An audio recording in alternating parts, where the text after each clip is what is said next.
sa zaradiť do spoločnosti tak, jak sa má. Nepochybuj o sebe, my nie sme márna masa. Rozumný jedinec, chalani, dievčatá, stávam sa za názorom tak, jak sa má.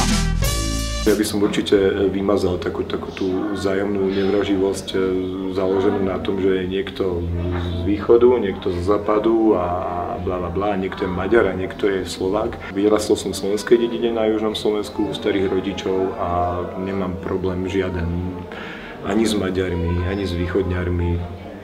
To je úplne v tomto storočí, na tomto mieste je to veľmi hlúpe. Bratislava je teritorium, v ktorom žijem, a teda je Slovensko, a pre mňa bude veľmi príjemné a pekné, keď ľudia začnú žiť tak ako normálnejšie. Všetci hovoria stále o peniazoch a ja viem, že nie sme najbohatší, ale v zásade platí to, že nie sme ani najchudobnejšia krajina na svete. Žijeme v reálnom blahobite, môžeme mať teplú sprchu aj teplé jedlo kedykoľvek. Super. Dobrý večer, volám sa Ľubomír Bagín, ale všetci ma poznajú pod prezývkou Ludvík Bagín, je to aj moje oficiálne meno a toto je môj názor. Áno.